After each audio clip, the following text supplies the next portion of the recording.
नमामि धन्वन्तरिमादिदेवम्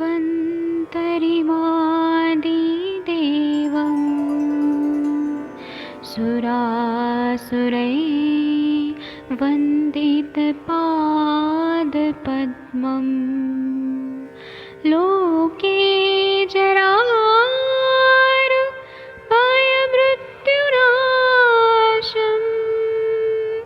दातारमीशम् विविधौषधीनां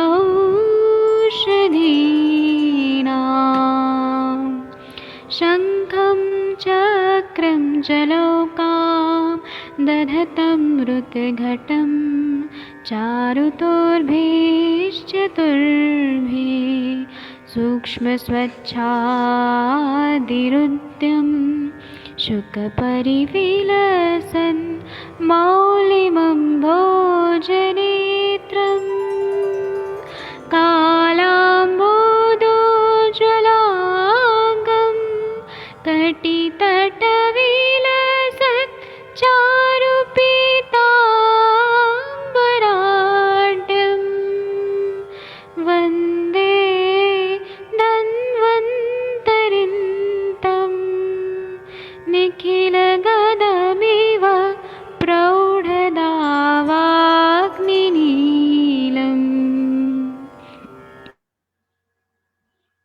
प्रणाम सभी लोगों को। मैं वैद्य अरविंद पाठक पुणे महाराष्ट्र से आप सभी लोगों का स्वागत करता हूं। अभी हमारी अष्टांग की सेशन शुरू हो गया है, तो हम लोग पढ़ेंगे। मैं आदरणीय सर से रिक्वेस्ट करूंगा कि 70 नंबर का श्लोक पढ़ दीजिए। जी पित्तानुबंधी सर। तमक की चिकित्सा। पित्तानुबंधी तमक की चिकित्सा। तमकः कफ कासे तु स्याच पित्तानुबंधजः पित्त कास क्रियाम तत्र यथावस्थम प्रयोजयेत। ये कफज कास में यदि तमक के साथ पित्त का अनुबंध हो तो पित्तज कास की चिकित्सा अवस्था के अनुसार करनी चाहिए। ज्वर मूर्छा युतः सीते साम्येत प्रतमकस्तु सह। यहाँ ये संदर्भ में ऐड किया हुआ है। जी वैद्य जी, इसमें बोल रहे हैं कि प्रतमक का मतलब क्या है कि ज्वर मूर्छा युतः शीते ही, मतलब इसमें ज्वर भी आ रहा है, मूर्छा भी आ रहा है, आंखों के आगे अंधेरा भी छा रहा है और इतना ज्यादा खांसी आ रही है, इतना ज्यादा कफज कास है, इसमें पित्त का अनुबंध है, तो इसमें अवस्था के अनुसार चिकित्सा करना है। अवस्था मतलब अगर हमें जरूरत पड़ रही है तो अगर हमें विरेचन देना है तो विरेचन दे या फिर वमन दे, ऐसा करना चाहिए। इसकी टीका हम लोग पढ़ेंगे, 70 नंबर का जो श्लोक है इसका। जी, कृपया इस पे कोई संस्कृत में पढ़िए। कौन पढ़ेगा? डॉक्टर आरती शर्मा मैम, आप पढ़ेंगी टीका? जी सर। हाँ। कफ कासे यदि तमक। तमक उपद्रवे ऊपर वाला पढ़िए ना। प्रतिकारम आह तमक इति। ऊपर वाला सर्वांग सुंदर कौन पढ़ेगा? आप आयुर्वेद रसायन ही पढ़ने लगे, ऊपर वाला पढ़िए, कफ कासे यदि तमक, ये वाला पढ़िए। तमकै कफ कासे तु स्याचेति पित्त अनुबंधजै पित्त कास क्रियाम तत्र यथावस्थम प्रयोजयेत्। हाँ, इसके बाद नीचे वाला पढ़िए।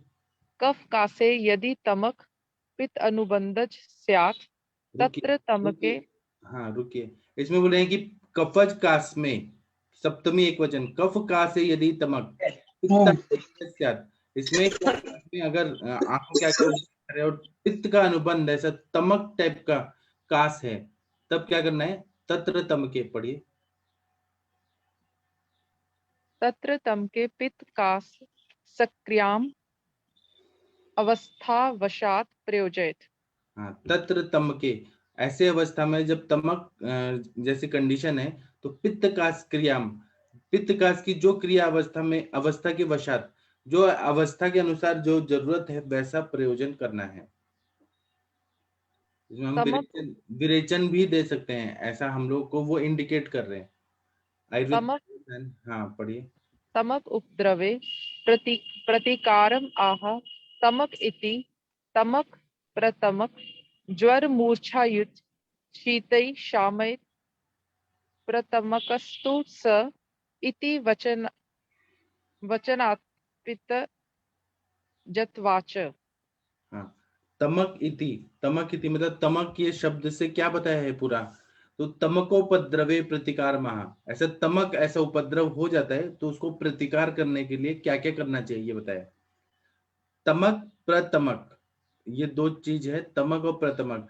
जब आंखों के आगे अंधेरा भी छा रहा है, खांसी बहुत आ रही है कफज काश में, और ज्वर मूर्छा ये जब हो रहा है, तब हमें प्रतमक बोलते हैं।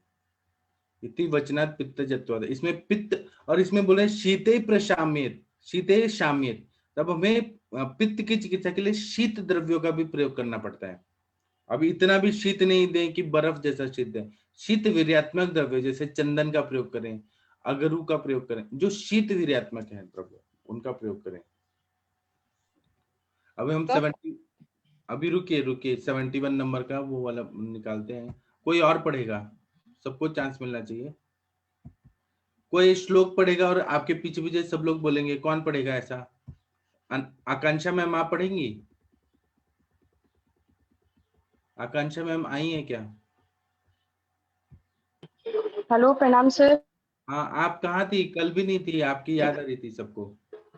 सर वो थोड़ा सा अभी डिस्टरबेंस होगा, एग्जाम का थोड़ा सा सब चल रहा है सर। आपका एग्जाम? हाँ सर, तैयारी। हाँ सर, एमडी वाला 1-2 हाँ, महीने बचे हैं सर। जी अच्छा, सर। ठीक है। सर थोड़ा डिसकंटिन्यू हो जा रहा है सर। कोई बात नहीं, आपको वहां पर भी तो ध्यान देना जरूरी है। जी सर। ठीक है, आप श्लोक पढ़िए। आप पीछे पीछे सब लोग अनम्यूट करके बोलेंगे। सब लोग अनम्यूट करिए, मैम के पीछे पीछे बोलिए सब लोग। सर ये दुर्नामादी जित है ना, अबले है? नहीं, कपानुबंधी बात का अच्छा, ओके सर।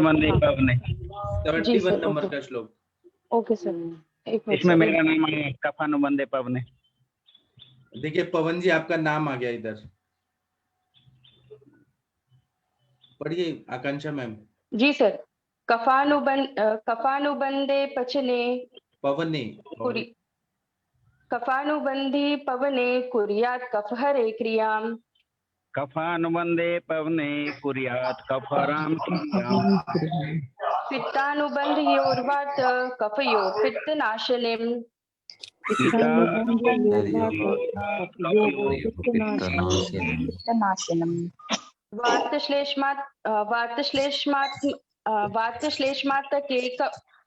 वातश्लेष्मात्मके कफ शुष्के फिर क्या लिखा? स्निग्धम आर्द्रे विरुक्षणम्। कासे कर्म सपित्ते तू कफजे तिक्त संयुक्तम।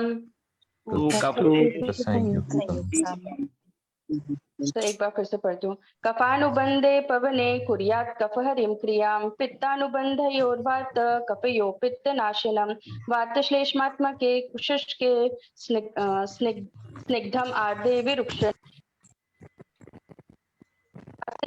कर्म सपित्ते तु कफजे तिक्त संयुक्ताम। अर्थात वात जन्य कास में कफ का अनुबंध होने पर कफ नाशक चिकित्सा करें। पित्त कास में वायु और कफ का अनुबंध हो तो पित्त नाशक चिकित्सा करें। वात कफ जन्य कास में शुष्क यानी कफ रहित होने पर स्निग्ध चिकित्सा करें। कास आर्द्र यानी कफयुक्त होने पर रुक्ष चिकित्सा करें। कफजन्य कास में पित्त का योग हो तो तिलों से मिश्रित रुक्ष चिकित्सा करें। सर इसमें अलग अलग दोषों का अनुबंध बता दिया है कि किस समय हमको अगर अगर कफ की इसमें बाहुल्यता है तो वहां पे हमको क्या करना चाहिए, और वहां पे जब पित्त है तो वहां पे पित्त नाशक की भी साथ में चिकित्सा करनी चाहिए। अगर द्वंद्वज है और अगर कफ रहित है तो वहां पे शुष्क मतलब स्निग्ध चिकित्सा करें, और अगर वहां पे कफ युक्त हो तो वहां पे रुक्षण चिकित्सा के साथ हमको दोषों का अनुबंध के साथ चिकित्सा करनी चाहिए। देखिए अलग अलग कंडीशन में इन्होंने ऐसा बताया है ट्रीटमेंट। और ना वाग्भट जी है ना, उनको पवन नाम बहुत पसंद है। उनको मालूम था कि 2022 में मेरा एक प्रिय शिष्य आने वाला है, तो उन्होंने बात न बोल के पवन शब्द बोला है। ये और कोई नहीं बोलता है, चरक नहीं बोलते हैं, सुश्रुत नहीं बोलते हैं, पवन शब्द यही यूज करते हैं, वाग्भट जी करते हैं जी। आप देखिए उनको कितना प्रिय थे। पहले ही उन्होंने देख लिया था आपको, कलयुग का सब कुछ देख लिया था उन्होंने, इसलिए आपका नाम बार बार डाला उन्होंने। ठीक है, अभी हम टीका पढ़ते हैं। ये पढ़िए, देखिए पहला इनको भी बहुत पसंद है आपका नाम, अरुंधत जी को। ये टीका कौन पढ़ेगा? आप ही पढ़ दीजिए पवन जी, आपके नाम से ही शुरू हुआ है। मैं ऊपर बैठा हूँ, मोबाइल में नहीं दिख रहा अच्छा मेरे ठीक पास। है, तो कोई और टीका पढ़िए। मैं पढ़ देती हूँ भाई जी। हाँ पढ़िए। ये सर्वांग सुंदर पहले पढ़ेंगे। हाँ पवने कफानुबंधे सती कफका सरा क्रिया क्रियात। इसका मतलब यह है कि वायु का कास है और कफ का अनुबंध है, तो इसमें कफ कास की चिकित्सा पहले करना है। जी कफ का अनुबंध है मतलब सूखी खांसी आ रही है लेकिन कफ उसमें है अनुबंध के रूप में, तो कफ कास की ही चिकित्सा करना है। जी। पित्तानुबंध यो वात कफयो पित्त कासनाशिनी क्रिया विद्यात। इसमें बोल रहे हैं कि पित्त का अनुबंध है लेकिन वात कफज कास है, मतलब सूखी खांसी भी है कफ वाली भी है, लेकिन इसमें पित्त का अनुबंध है। पित्त का अनुबंध है तो इसमें क्या होगा, बर्निंग सेंसेशन हो रहा है, तो इसमें पित्त कास नाशनी क्रिया मतलब पित्त पे शमन करने वाले मधुर तिक्त कषाय रसात्मक द्रव्यों का प्रयोग करें। जो अनुबंध है उनके चिकित्सा करने के लिए बोला है। अलग अलग स्टेजेस में अलग अलग अवस्था में क्या क्या देना चाहिए, यही यहाँ पे स्पष्टीकरण किया गया है। जैसे वैजी क्लिनिकली बताइए, जैसे मतलब अनुबंध ना बोल के वैसे जो क्लिनिकल कंडीशंस आती हैं तो उसको थोड़ा सा डिटेल खांसी करके आ रही बताइए। है, खांसी आ रही है, थोड़ा सा एसिडिटी जैसा फील हो रहा है। या एसिडिटी फीवर है, क्या? खांसी आ रही है और बुखार है, नहीं, एसिडिटी हो रहा है, पित्त का दिख रहा है, पित्त का। केवल एसिड जलन और एसिडिटी ये सब। हाँ, दाह पाक हो रहा है, सर्वांग दाह हो रहा है, बर्निंग सेंसेशन हो रहा है, तो उसमें हम विरेचन दे सकते हैं, पित्त की चिकित्सा कर सकते हैं। या फिर मधुर तिक्त कषाय रसात्मक शतावरी, फिर शतावरी, चंदन, सारीवा, ये सब द्रव्यों का प्रयोग, या तिक्त रसात्मक द्रव्य जैसे रस पाचक, रक्त पाचक में जो द्रव्य है, पटोल, इंद्र, कुटकी वगैरह, जो पित्त को शमन करने वाले हैं वो देंगे तो पित्त शमन हो जाएगा, तो दाह पाक वगैरह सिम्टम कम हो जाएगा, एसिडिटी कम हो जाएगा। फिर खांसी की चिकित्सा फिर करें। सर ये वातिक, सर नमस्कार जी सर, वातिक कास में जो कफानुबंधी बता रहा है उसका उसका प्रेजेंटेशन और कैसा रहा है? बलगम भी आ रहा है, बलगम भी आ रहा है, तो कफ के जो सिम्टम्स हैं तो कफ की चिकित्सा पहले करें, जैसे कि शुंठी का प्रयोग करें, त्रिकटु का प्रयोग करें, तो उससे वो वातज कफज कास जैसा करना चाहिए। हाँ, तो उसमें हम सिद्ध घृत का प्रयोग कर सकते हैं, वो भी पिपली घृत हो गया, त्रिकटु घृत हो गया, पंचकोल घृत हो गया, उसका प्रयोग करें। जी, और इसका ये रीजन ये है कि उसको स्निग्ध करके पहले कफ को निकालने में भी मदद मिलेगी। हाँ, और इसी को और एक और कंडीशन है कि शुष्क कास है तो स्निग्ध कर्म करना है। ये पढ़िए आप, वात श्लेष्मातक। वात श्लेष्मात्मके शुष्के खासे स्निग्ध कर्म। हाँ, वात श्लेष्मात्मक है, वायु और कफ का है, उसमें खांसी ऐसी आ रही है, कफ भी चिपका हुआ है बहुत ज्यादा और ड्राइनेस भी है, शुष्क कास है, तो स्निग्ध कर्म, इसमें घी तो कंपलसरी देना ही देना है, इसमें घी या तेल। आद्रतु कासे विरुक्षण कर्म। हाँ, अब इसमें ऐसी कंडीशन है कि वो आर्द्र है बहुत ज्यादा, तो रुक्षण करना है, तो इसमें सूखा पाउडर वाला, जैसे त्रिकटु चुन दिया बिना घी वाला, और फिर इसमें पंचकोल दे दिया, चित्रक का चूर्ण दे दिया, कंटकारी का चूर्ण दे दिया, विरुक्षण कर्म करना है जो रुक्षता उत्पन्न करे। मतलब आद्रतु कासे मतलब कि प्रोडक्टिव जैसे होती है कि हाँ कफ निकल ही रहा है तो उसके अंदर फिर रुक्षण कर्म करना है, हाँ इसमें म्यूकस निकल रहा है बार बार। हाँ कफजेतु कासे सपित्ते तिक्त संयुक्त विरुक्षण कर्म। जी, ये कफज कास है, इसमें पित्त का अनुबंध है, तो इसमें तिक्त संयुक्त विरुक्षण कर्म करना है, तो तिक्त रसात्मक द्रव्यों का प्रयोग करें, जैसे कि पटोल, इंद्र, कुटकी दें, और फिर वासा दे, वासा बहुत अच्छा विरुक्षण कर्म करता है और पित्त का भी शमन करता है, तिक्त रसात्मक द्रव्यों का प्रयोग करें, ऐसा बोलता है। वात कफज कास में मैम जैसे सूखी खांसी हो रही है ना, जहाँ स्निग्ध का, उसमें क्या होता है मैम, जैसे या तो पेशेंट को खांसी आएगी नहीं, खांसी आएगी तो इतनी भयंकर वाली खांसी आएगी, बार बार बाउट्स आएंगे, और फिर जब थोड़ा सा बलगम नहीं निकल पाता तब तक पेशेंट का वेग शांत नहीं होता, तो वहां पे स्निग्ध करे तो ज्यादा बढ़िया रहता है। ये यूजुअली हम लोगों ने उस समय कोविड टाइम्स में भी काफी दिक्कत हो रही थी, तो स्निग्ध कर्म करके, मालिश अभ्यंग करके और उसको रात में घृत पे लाके सुबह फिर उसको फिर हम लोग जो है निकालते थे, सैंधव लवण या सब ये देके, और आज भी ऐसे होता है जी। जो आप वाला नुस्खा है ना, वो तेल वाला सेंधव वाला, ऐसे में कुछ निगदाहार भी थे और वो भी लगाए, तो उसमें ज्यादा रहती है। उसमें खांसी का वेग ना मैम फिर बाउट्स ज्यादा लंबे टाइम तक नहीं आते, क्योंकि जैसे स्पिट हो जाता है ना, बलगम बाहर निकल जाता है, तो तुरंत खांसी बंद हो जाती है। जब तक खांसी बाहर नहीं निकलती तब तक पेशेंट को वेग आता ही रहता है। वैद्य जी, अब इसको पूरा समराइज कर दीजिए, एक बार दोबारा से रिवाइज कर दीजिए आप, हम लोग पढ़ेंगे नहीं, आप बस बोल दीजिए। हाँ, इसमें ये देखिए, ये बेसिक प्रिंसिपल ऑफ चिकित्सा, मतलब बेसिक प्रिंसिपल यही है कि मतलब इसमें हमें क्या करना है कि पवने कफानुबंधे सती, कफ का हरा क्रिया कुर्यात, मतलब वायु का खांसी है, इसमें कफ का अनुबंध है, कफ का अनुबंध है तो कफ का हरा क्रिया कुर्यात, मतलब इसमें कफ की चिकित्सा करें, कफ का अनुबंध है तो। पित्तानुबंध है तो पित्त का चिकित्सा करें, जो अनुबंध है उसकी चिकित्सा पहले करें, बाद में हम लोग मेन व्याधि करें। उसी तरह से अगर शुष्क खांसी है तो उसमें स्निग्ध क्रिया करें। अगर बहुत ज्यादा आर्द्र खांसी है, मतलब बहुत ज्यादा उसमें कफ आ रहा है, तो उसमें हमें रुक्षण क्रिया करना है। और कफज कास है और उसमें पित्त का है अनुबंध, तो हमें तिक्त रसात्मक द्रव्य और रुक्ष चिकित्सा ऐसा करना चाहिए। अच्छा, मेन मेन ये है और अनुबंध इसका है, इसको भी थोड़ा क्लैरिफाई कर दीजिए। अनुबंध मतलब साथ में और उसका डोमिनेंस ज्यादा दिख रहा है, डोमिनेंस जिस दोष का दिख रहा है ज्यादा, जी, उसी की चिकित्सा करनी चाहिए। पहले करनी चाहिए, बाद में फिर वो करें। जी, अगर बर्निंग बहुत ज्यादा हो रहा है, हाइपर एसिडिटी हो रहा है, तो हम पहले उसका चिकित्सा करें। पेशेंट तो हमारे पास वो तकलीफ से ज्यादा आ रहा है, तो पहले अनुबंध की चिकित्सा करें, बाद में जी। तो इसका ये शेष जो है, इसको मैं पढ़ूं या कोई और पढ़ेंगे? उसके पहले आरती तो शर्मा मैडम कामिनी ने, मैम आप पढ़ेंगी? कामिनी मैम भी बहुत दिन के बाद आई हैं, बहुत अच्छी जी मैडम है कामिनी मैम, आप जी पढ़ेंगी? जी, क्या पढ़ना सर है? एक मिनट, एक चीज पूछना था, ये वात कफज से हम मतलब क्या समझे, अगर मतलब कोई प्रैक्टिकली भी में? खांसी तो वात कफज ही रहती है ना,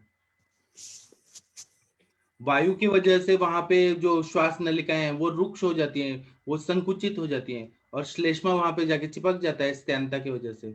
सब खांसी, श्वास का हिक्का सब बात तो श्लेष्मात्मक ही होती तो इसे हम ड्राई कफ समझेंगे या प्रोडक्टिव कफ है। दोनों, समझेंगे? दोनों ओके। ऑब्स्ट्रक्शन भी है और वहां पे वो रुक्षता भी बढ़ गई है। जैसे ये सीओपीडी के केस होते हैं, तो ये इसको हम टिपिकल वात कफज में लेंगे? हाँ, वहां पे वो लोग ब्रोंकोडायलेटर्स देते हैं वो लोग, हम लोग इस तरह से करते हैं कि वहां पे हम स्निग्ध कर्म करते हैं। जी सर। ठीक है, कामिनी मैम आप ये आयुर्वेद रसायन वाला पढ़िए ना, 3 लाइन बहुत अच्छा है। अच्छा ठीक है। इसमें लिखा है अनुबंध भेदा चिकित्साम आह, मतलब अनुबंध की जो भेद की चिकित्सा अब कही जा रही है। कफानुबंध इति शुष्के, उसको समझाया शुष्क क्या होता है। श्लेष्मा निष्ठिवनहीने, जिसमें श्लेष्मा नहीं निकलता, निष्ठिवन नहीं होता श्लेष्मा का।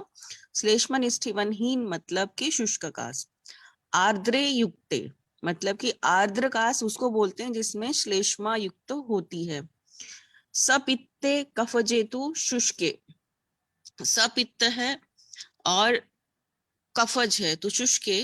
तिक्त युक्तम स्निग्धम, यानी पित्त के साथ कफ का अनुबंध है तो तिक्त रस युक्त लेकिन स्निग्ध द्रव्य का प्रयोग करना है। जैसे महातिक्त घृत का प्रयोग कर दिया, गुगुल तिक्त घृत का प्रयोग कर दिया, मतलब घृत होना चाहिए स्निग्ध करने के लिए। शुष्क का हाँ, सूखा हुआ खांसी आ रहा है। तिक्त इसलिए क्योंकि पित्त का अनुबंध है तो पित्त का जो है संशमन तिक्त रस करता है, लेकिन स्निग्धता इसलिए लेनी है उसमें कि पित्त है, इसलिए सपित्ते कफजेतु बोला है। आर्द्रे रुक्षम, फिर से वही बात कही है कि श्लेष्म युक्त है, आर्द्र है, तो वैसे जैसे भी बोलते हैं ना कि अगर आर्द्र है तो आप उसको रुक्षण करिए, रुक्ष है तो उसको स्निग्ध करिए, वही चिकित्सा यहाँ बताई है। इति कफकास चिकित्सा। जी, बहुत अच्छा बताया, थैंक यू मैम, आपने एकदम क्लियरली सब बता दिया। हमने मैम चरण स्पर्श बड़े जी दिनों के बाद में सेवा। नमस्कार सबको, बस उलझे हुए थे सब इधर उधर काम में, तो बस नहीं ज्वाइन कर पा रही थी। जी मैम। लेकिन आप आई तो बहुत अच्छा लग रहा है, सबको अच्छा लग रहा है। मैम यात्रा करके आई काफी लंबी। कहाँ? नहीं नहीं नमस्ते मैम। नहीं, मैं कोई यात्रा नहीं करके आई हूँ। और थीसिस सबमिशन, योगा डे, उसमें नोडल ऑफिसर बनाया था, बस ये सारे इधर उधर के काम साथ में उपड़ीज तो, और हमें जल्दी निकलना भी रहता है तो इसलिए नहीं ज्वाइन कर पाती थी। ओके ओके मैम, मैं नमस्ते मैम। कहीं नहीं जाके आई हूँ, कहीं कोई नहीं यात्रा करी अभी। जी ठीक है, ये उरा शत की चिकित्सा पढ़ते हैं, ये बहुत अच्छा है। खांस खांस के ना शत हो गया है, इंजुरी हो गई है खांस खांस के, तब क्या करना है? कौन पढ़ेगा? श्लोक का कोई भी पढ़िए। आजकल बॉयज कम पढ़ते हैं संस्कृत, सब स्त्रियों का साम्राज्य हो गया है आयुष दर्पण पे। वैजी आरती शर्मा मैडम ने वात ज्वर के लक्षण के लिए बोला है कि थोड़ा सा उसको रिवाइज करवा दीजिए। क्या? तो वात ज्वर के लक्षण। सर वो वात जो ज्वर? रात को डॉक्टर साहब का केस लिया था ना, तो मेरे को ये था कि एक बार अगर हम सुबह पढ़ लें तो हमें पूरा कंफर्म हो जाएगा, उसके बाद लाइफ में कभी आपके दिक्कत पास आने की बात है ज्वर आपके क्या है। पास माधव निदान है क्या? सर मेरे पास नहीं, इसमें अष्टांग हृदय में से ही पढ़ लेते हैं, कोई बात नहीं, हाँ इसमें भी होगा ही। हाँ चरक पढ़िए। में, चरक में निकाल के मैंने रखा है, लेकिन काफी लंबा है। और तो पढ़िए ना, लंबा है तो क्या है? तो शोक कोई समय। बात नहीं, अष्टांग में से पढ़ लेते हैं, अष्टांग हृदय अगर है इसमें भी होगा ही वाता ज्वर। हाँ तो पढ़िए। मेरे पास नहीं है वाता ज्वर, बुक नहीं है कोई। मैडम मैं इसमें चरक में से पढ़ दे रही हूँ। चरक में से पढ़िए और आप समझा भी दीजिए। उस वात ज्वर के ये लक्षण उन्होंने बोला, तो मैं श्लोक नहीं पढ़ रही हूँ। जैसे विश्वारंभ विसर्गी, यानी प्रारंभ और विसर्ग करते समय अनियत वेग आएगा इसका। उसके बाद ताप जो है वो घटता बढ़ता रहेगा। ज्वर का कभी तीव्र होना, कभी हल्का होना। भोजन पचने के बाद, दिन के अंत में, रात्रि के अंत में, वर्षा ऋतु में ज्वर के वेग का आना या बढ़ जाना। विशेषकर नख, नेत्र, मुखमंडल, मूत्र, मल और त्वचा, इनमें रूखापन और रक्त वर्ण का आना। मल मल मूत्र का रुक जाना। भिन्न भिन्न अंगों में अनेक प्रकार के चल या अचल वेदना होना, जैसे दोनों पैरों में शून्यता, खालीपन आ जाना। पिंडिकाओं में ऐंठन, जानु की संधि में या सारे शरीर की संधि में, अर्थात संधियां खुल गई हैं ऐसा लगना। उरुओं में शिथिलता होना। कटी, पार्श्व, पीठ, कंधा, बाहु, अंश और छाती में टूटने जैसी वेदना होना। मसल देने की तरह, मतने की तरह वेदना होना। दुखाने की तरह वेदना होना। दबाने की तरह वेदना होना। ढकेलने की तरह वेदना होना। दोनों हनु अपने कार्य में असमर्थ से प्रतीत हों। कान में झंझनाहट होना। शंख प्रदेश में सुई चुभने जैसी पीड़ा। मुख में कसैलापन या विरसता का होना। मुख, तालू और कंठ का सूखना। प्यास की अधिकता। हृदय की जकड़न होना। शुष्क मतलब हृदय में जकड़न जैसा प्रतीत होना। शुष्क छर्दी, सूखी खांसी, छींक, डकार का ना आना। भोजन में इच्छा का ना होना। मुख से पानी का निकलना। अरुचि, अपचन, विषाद, जम्भाई, शरीर में आक्षेप जैसा टेढ़ापन, कंप, थकावट, चक्कर, प्रलाप, नींद न आना, रोमांच का होना, दांतों का खट्टा होना, ताप की इच्छा, उष्णता मतलब उष्ण कामित्व। ज्वर के यह वात दोष के बताए हुए कारणों से रोग की वृद्धि, रूप अनुपचय का होना और ज्वर नाशक एवं वातनाशक भावों से लाभ होना, ये सब वात ज्वर के लक्षण हैं। जी अकॉर्डिंग अष्टांग भी पढ़े मैम? अष्टांग का निकालती हूँ। मैंने निकाल के रखा है। आप पढ़ दीजिए जब तक। अगर आपने निकाल लिया तो जो निकाल चुका है वो पढ़ ले, टाइम बच जाएगा। अब केवल पढ़ना ही नहीं है, समझाना है, डिस्कस भी करना है। समझ तो आए?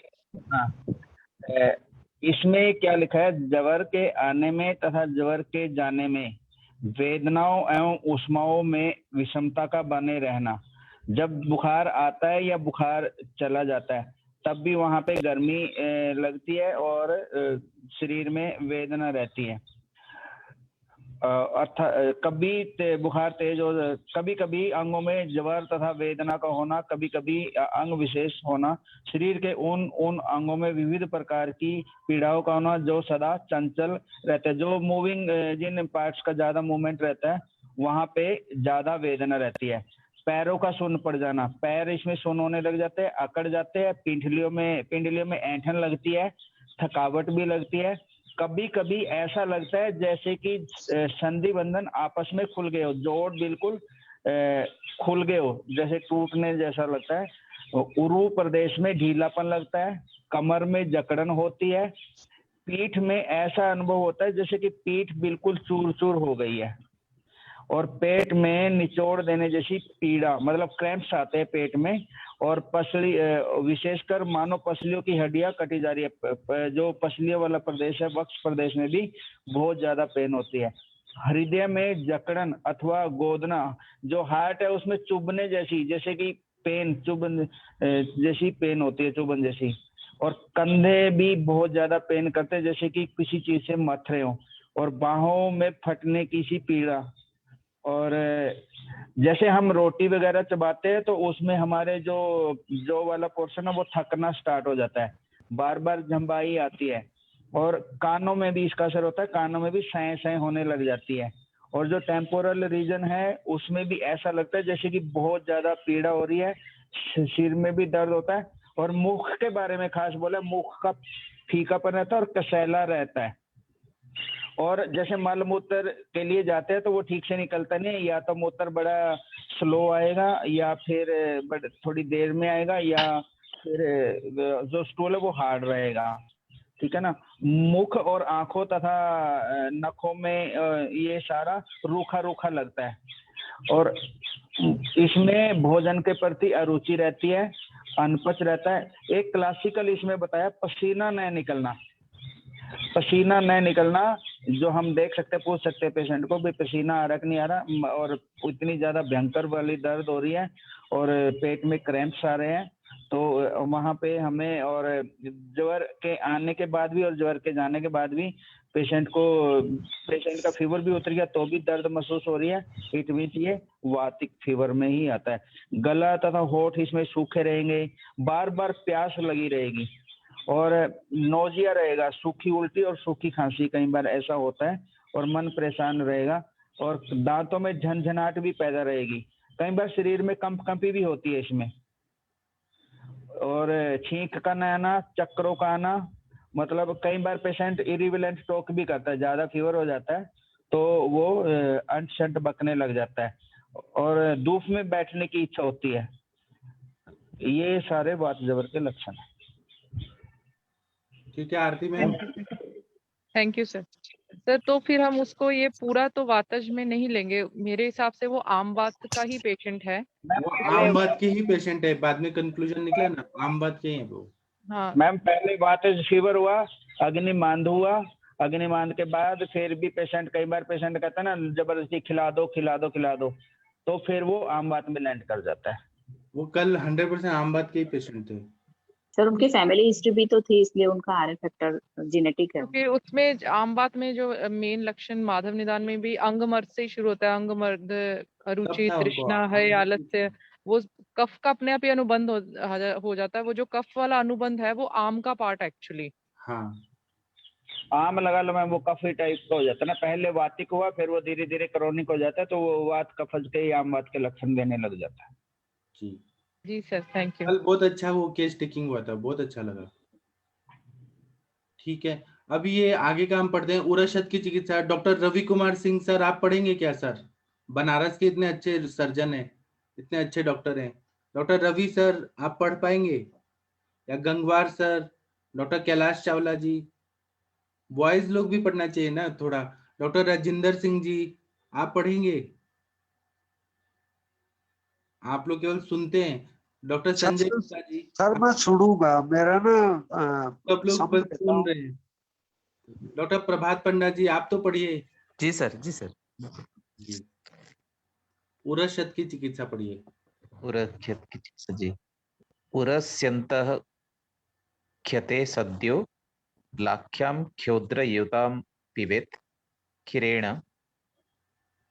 खिरेण सालिन जीर्णो अध्यात्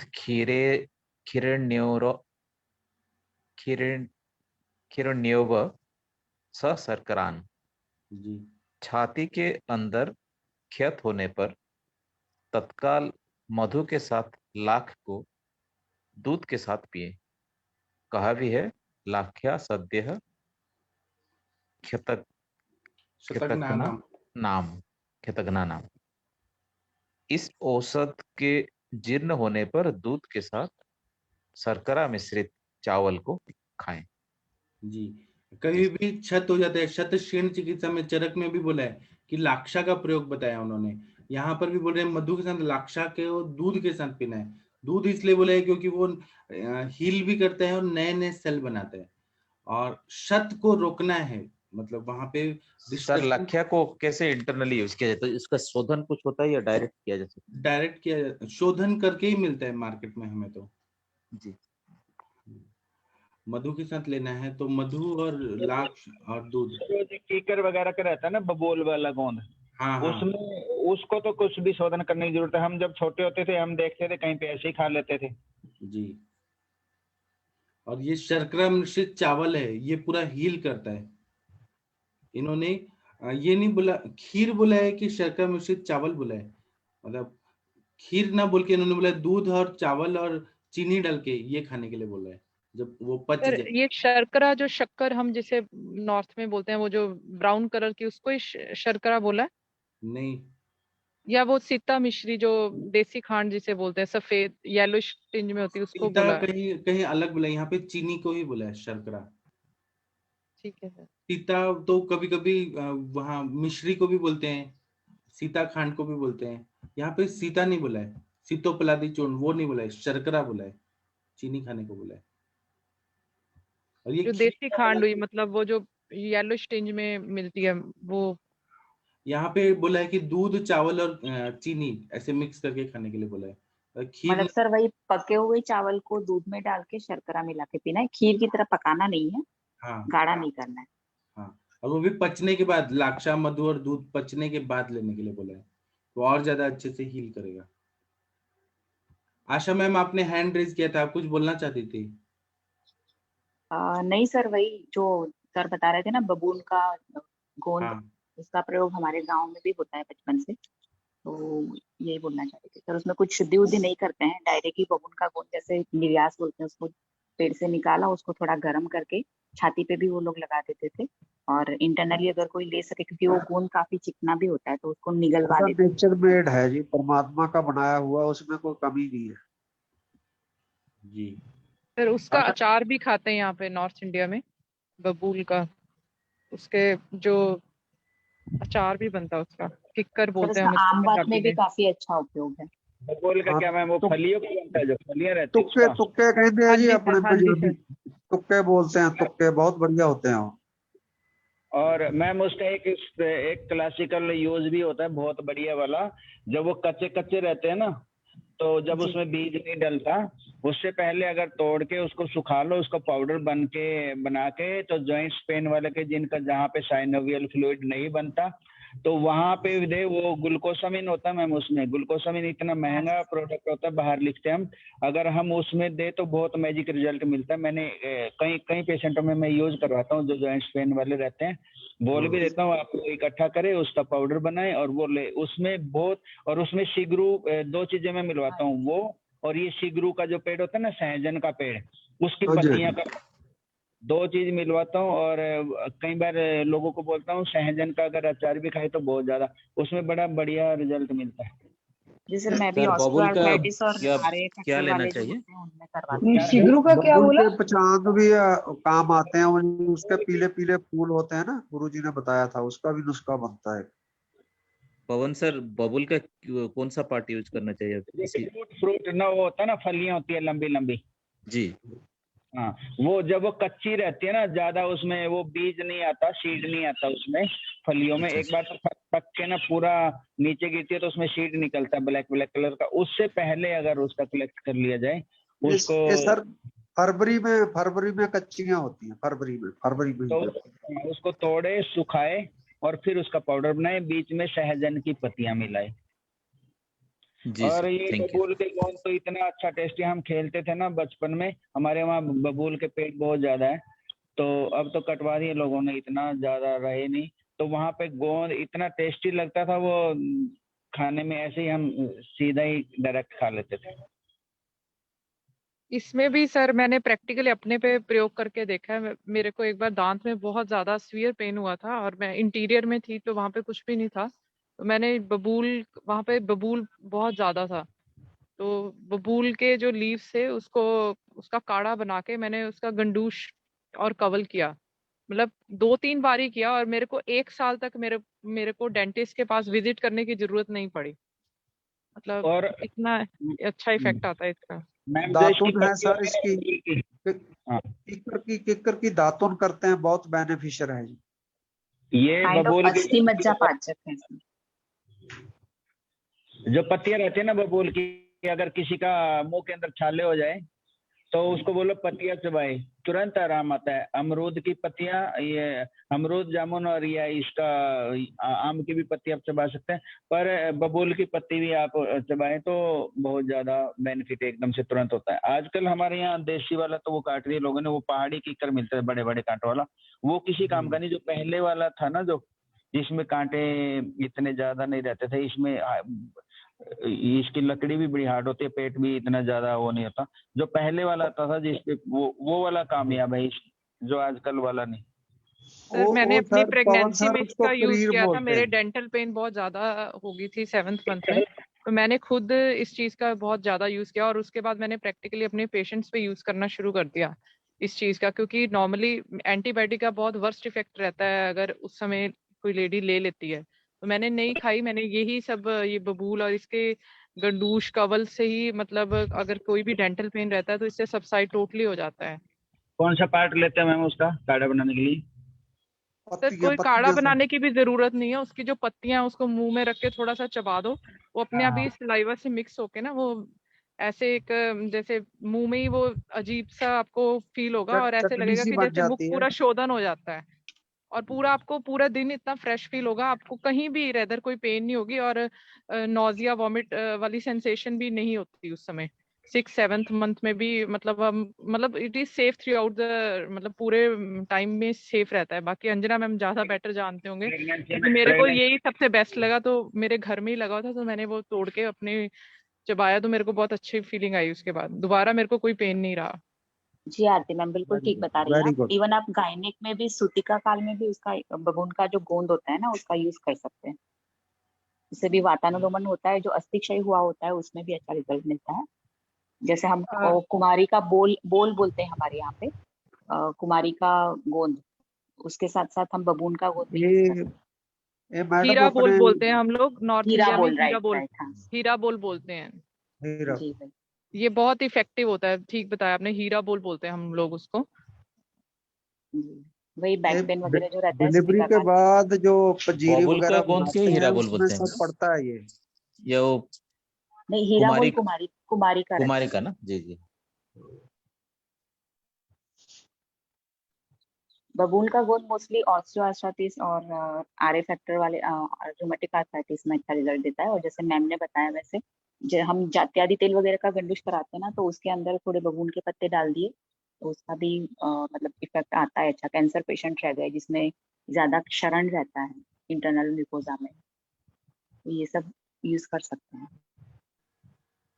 मैम मैंने वाइट डिस्चार्ज में यूज किया है इसकी गोंद को, उसका भी बहुत अच्छा रिजल्ट रहता है। और उसका श्लोक भी जो भाव प्रकाश में और निघंटु में आया है सर, उसमें भी इसका जो बताया गया है उसमें बबुलस्तु कषायोष्ण कफ कासा मयापहा, तो मतलब कास रोग में, फिर ये रक्तातिसार में बहुत अच्छा इसका फायदा होता है। जहां जहां पे भी पित्त दाह ऐसे लक्षण होते हैं वहां पे बहुत अच्छा इसके मतलब रिजल्ट्स मिलते हैं।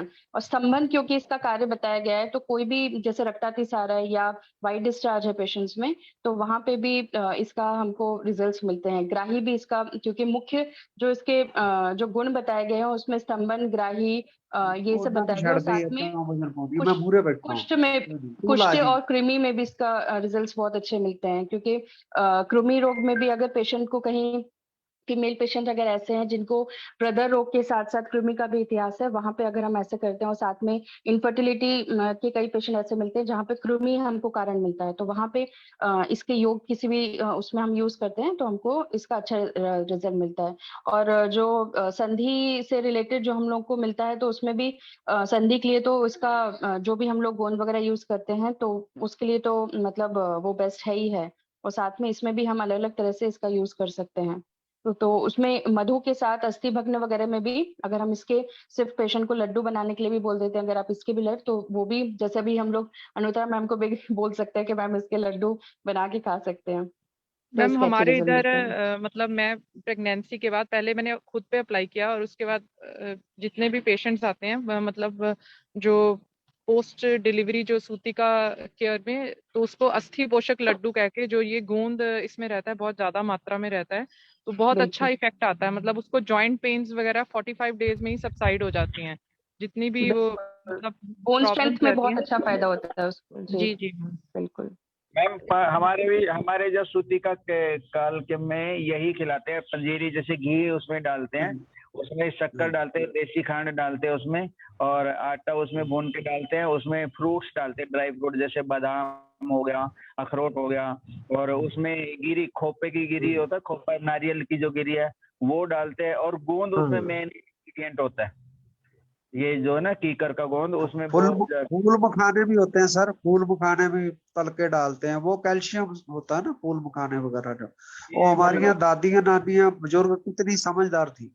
आजकल की लेडीज तो नहीं खाती इनको, तो नहीं ये खाना नहीं है एक्चुअली पवन सर, इसको डिस्करेज किया गया काफी, और सिजेरियन सेक्शन के बाद स्पेशली हाँ, मतलब वो नहीं डिस्करेज होनी करते हैं होती कि तो नहीं खाना, दूध नहीं पीना, ये नहीं खाना, गोंद नहीं खाना, ऐसा क्यों, जबकि नॉर्मल ये डिलीवरी, ब्राह्मण का- इवन नॉर्मल डिलीवरी के बाद भी डिस्करेज किया गया। तो इसको वापस स्थापित करने के लिए ही ये सब जो संभाषा में जैसमें जो बोलते हैं, तो जो एक्सपीरियंसेस शेयर होते हैं, तो नेचुरली जो नॉर्मल सुनने वाले लोग हैं उनको भी ये इफेक्ट जाता है कि जो ये हमारे ऑथेंटिक फूड्स थे सूतिका काल के, वो बहुत जरूरी थे, और कैसे उसका इफेक्ट होता है। अगर हम ग्लूकोसामीन हाइड्रोक्लोराइड करके उसको दे दें तो वो पेशेंट ले लेगा, अगर हम उसको बोलें राइट कि मैम, वहां से निकाल के खा जाओ, ऐसे खा लो, तो नहीं समझेगा। तो बहुत एग्जैक्टली। लोगों को नेचुरल में इंटरेस्ट नहीं है, अभी लोगों को बना बनाया चाहिए।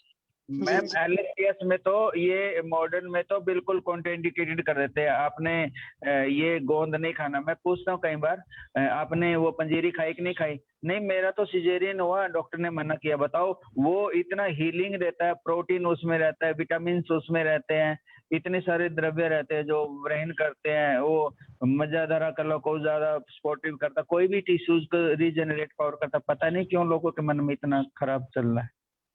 सर ये मॉडर्न वालों ने ठसा के रखा है कि जो नहीं, वो अपन हम सूतिका बोर काल में बोर बोलते हैं ना, हीरा बोल वगैरह, तो वो लोग हाँ। बताते हैं कि वो म्यूकोजा पे जलद इफेक्ट करता है, मतलब एसिडिक इफेक्ट करता है करके, एक मैंने जर्नल में पढ़ा था, तो काफी डिस्कशन हुआ था उस पे।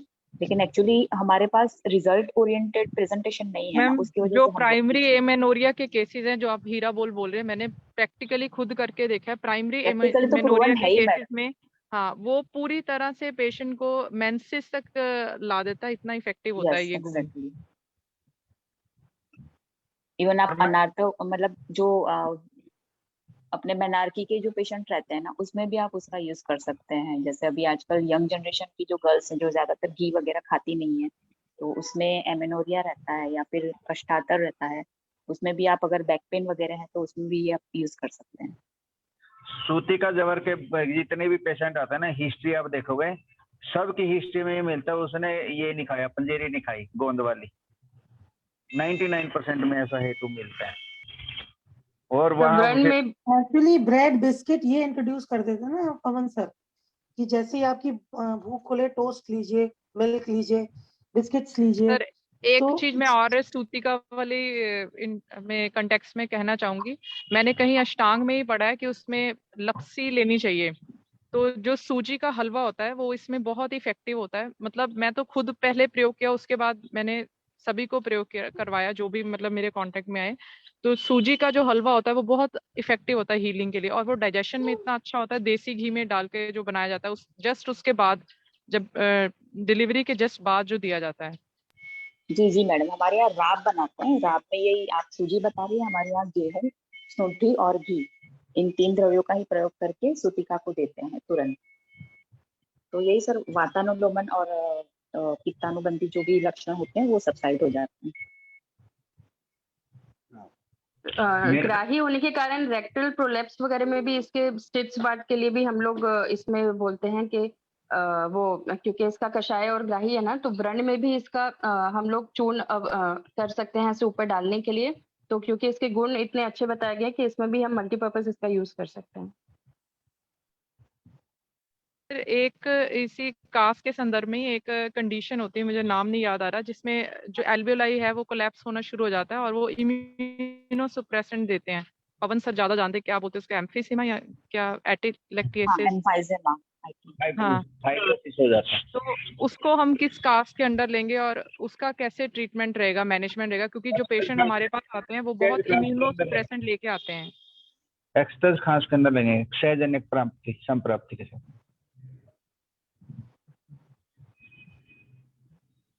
जी सर, क्लियर नहीं हुआ क्या? मैम उसमें क्षयजन्य में आएगा, क्षय फाइब्रोसिस का जो हो जाना। हाँ, वो लेटर स्टेज में फाइब्रोसिस होना शुरू हो जाता है और पेशेंट हमारे पास आते हैं जिन्होंने बहुत इम्यूनोसुप्रेसेंट ड्रग्स लिए होते हैं और पेशेंट का इतना बुरी हालत होती है खांस खांस कर, मतलब बिल्कुल, तो उस केस में हम कैसे सोचें और कैसे ट्रीटमेंट दें उसको? वो क्षयजन्य होता है, उसमें साथ साथ ब्रेन चिकित्सा भी साथ साथ चलनी चाहिए, युक्ति के अनुसार चलना चाहिए। जैसे उसमें किस दोष का ज्यादा अनुबंध है, हम जैसे उसमें हमने कफ को बाहर निकालना है या ड्राई कफ आ रहा है या उसमें पित्त का अनुबंध है, हर पेशेंट के ऊपर अलग अलग होता है मैम। उसमें ब्रेन तो फिर आपको देना ही पड़ेगा, ठीक है ना। उसमें बहुत सारे पेशेंट ऐसे आते हैं जो में ही मैंने मैक्सिमम देखा है जिसमें कार्डियक इन्वॉल्वमेंट भी होती है, मतलब कार्डियक इन्वॉल्वमेंट भी साथ होती है, तो वो लोग सबसे पहले उनका यही क्वेश्चन होता है क्या हम घी खा लें। कार्डियक इन्वॉल्वमेंट भी साथ ही होती है उसमें। मैक्सिमम पेशेंट्स जो आते हैं मोस्टली वो 60 से अबव ही होते हैं, तो उसमें कार्डियक इन्वॉल्वमेंट भी रहती है और एल्वियोलाई सिकुड़ रहा होता है और वो दिन रात उनको ऐसे खांसी होती है जैसे मतलब वो कॉर कॉन्टिन्यूसली रहती है। सीओपीडी, कोर पल्मोनली, जिसमें कोर मतलब कोर और पल्मोनली, कोर बोलते हैं कार्डियक को, पल्मोनली बोलते हैं रेस्पिरेटरी सिस्टम को, दोनों का इन्वॉल्वमेंट हो जाता है।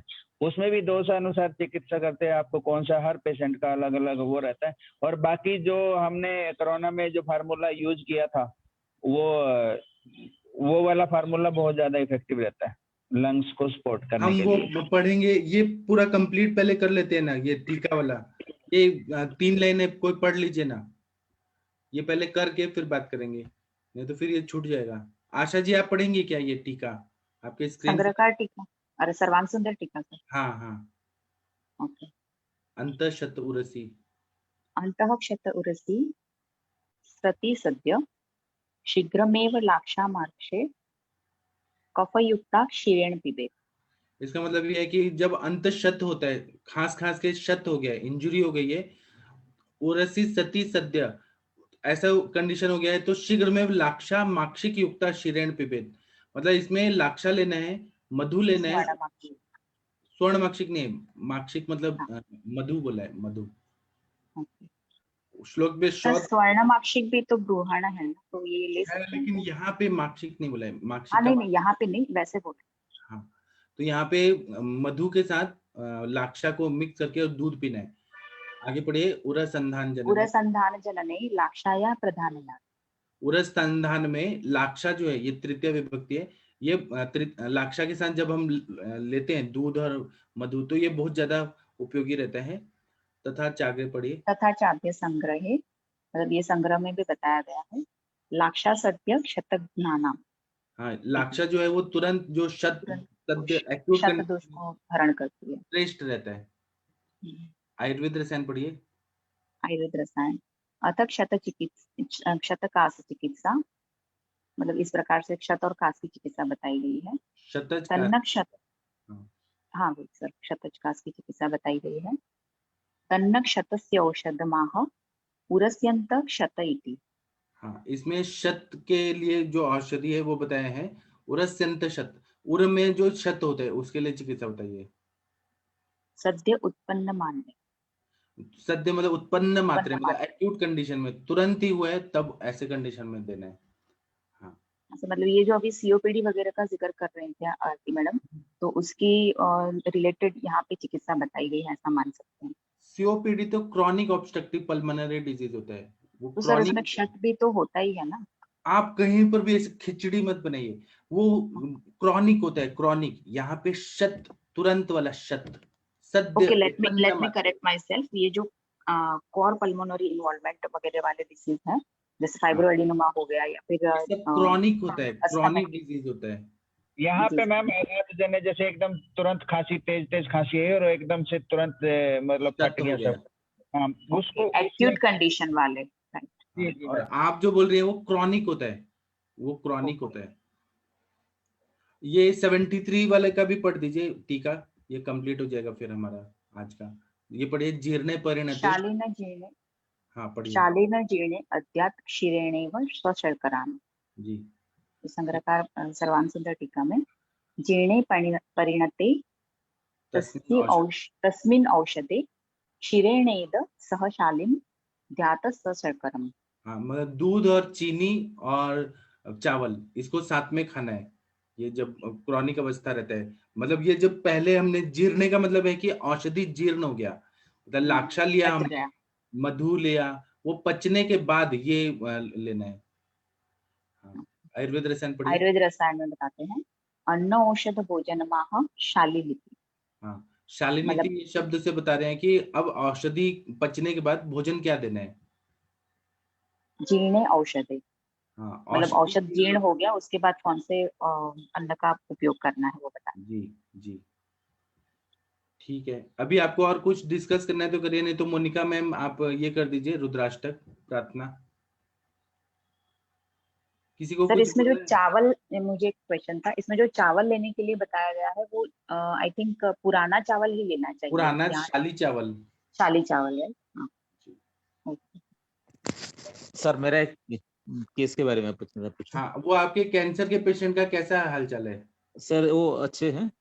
उनका एक नया इशू है कि वो लेफ्ट थाई में थोड़ा पेन है, था कल। अच्छा वो पहले से था बिफोर डायग्नोस, जी अभी थोड़ा एक्यूट पेन था, तो मुझे लगा ये जी थोड़ा ये घृत का जो हम बस्ती कर रहे हैं इसीलिए शायद बढ़ा हुआ होगा। जी। ऐसा हो सकता है क्या? नहीं, कुछ और कारण होगा, रात्रि जागरण किया होगा, कुछ रुक्ष चीजें खाई होंगी। नहीं, ये पहले वाला से बहुत सालों से था उनका, कुछ सालों से। अभी बंद हुआ था कुछ दिन, जी अभी फिर रिकरेंस हुआ। उसका हेतु निकालना पड़ेगा कि क्यों हो रहा है। जी ठीक है। सर, मेरा जो एक पूछना था कि हाँ एक 35 इयर्स मेल है सर, वो डायबिटिक है लास्ट हाँ 6-7 इयर्स से। हाँ उनका अभी वो एलोपैथिक ट्रीटमेंट तो चल रहा है, वो ब्लड शुगर नॉर्मल है पर यूरिन शुगर 1 ग्राम आ रहा है रेगुलरली लास्ट 1 मंथ से। हाँ। तो और ड्राई माउथ है, तृष्णा है, तो उनको कैसे किया जाए? तृष्णा है तो उसमें थोड़ा थोड़ा घी दे दीजिए, और शुगर बढ़ा हुआ है ना मैं, यूरिन में आ रहा है, ब्लड में नॉर्मल। तो उसमें गुड़मार वाला जो मेरा फॉर्मूला है वो मैं जो हमेशा बताता हूँ, बेलपत्र, जी बेलफल, गुड़मार, जामुन, करेला, पुनर्नवा, जी ब्राह्मी, गुड़ूची, ये सब दे दीजिए, हो जाएंगे ठीक। रस पाचक, रक्त पाचक भी देंगे तो शुगर लेवल कम हो जाएगा। जी। जी ठीक है। अभी मोनिका मैम आप प्लीज प्रेयर बोल दीजिए ना, मोनिका मैम। जी सर, प्रणाम सर। हाँ जी सर। नमामि शमीशान निर्वाण रूपम विभुं व्यापकं ब्रह्मवेदस्वरूपं निजं निर्गुणं निर्विकल्पं निरीहं चिदाकाशमाकाशवासं भजेऽहम् निराकारमोङ्कारमूलं तुरीयम् गिरा ज्ञानगोतीतमीशं गिरीशं करालं महाकालिकालं कृपालं गुणागार संसार पारं नतोऽहम् तुषाराद्रिशङ्काशगौरं गम्भीरं मनोभूतकोटिप्रभाश्रीशरीरम् ससुनमौलिकल्लोलिनी चारुगङ्गा लसद्भालबालेन्दुकण्ठे भुजङ्गा चलत्कुण्डलं भ्रूसुनेत्रं विशालम् प्रसन्नाननं नीलकण्ठं दयालम् मृगाधीश चर्माम्बरं मुण्डमालं प्रियं शङ्करं सर्वनाथं भजामि प्रचण्डं प्रकृष्टं प्रगल्भं परेशम् अखण्डम् अजं भानुकोटिप्रकाशम् त्रयशूलनिर्मूलनं शूलपाणिम् भजेऽहं भवानीपतिं भावगम्यम् कलातीत कल्याणकल्पान्तकारी सदा सज्जनानन्ददाता पुरारी चिदानन्द सन्दोहमोहापहारी प्रसीद प्रसीद प्रभो मन्मथारी न यावदुमानात् पादारविन्दम् भजन्ति हलोके परे वा नराणाम्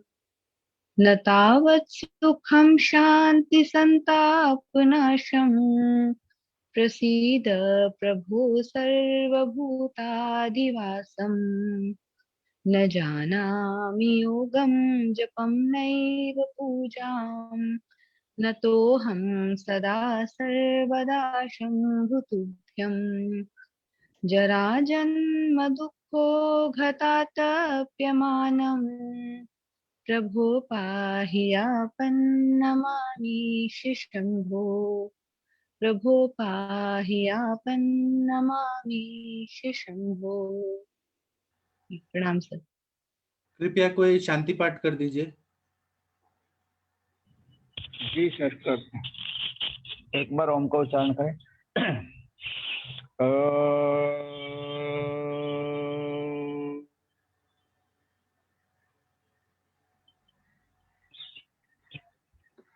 ओम भूर्भुवस्सुः तत्सवितुर्वरेण्यं भर्गो देवस्य धीमहि धियो यो नः प्रचोदयात्।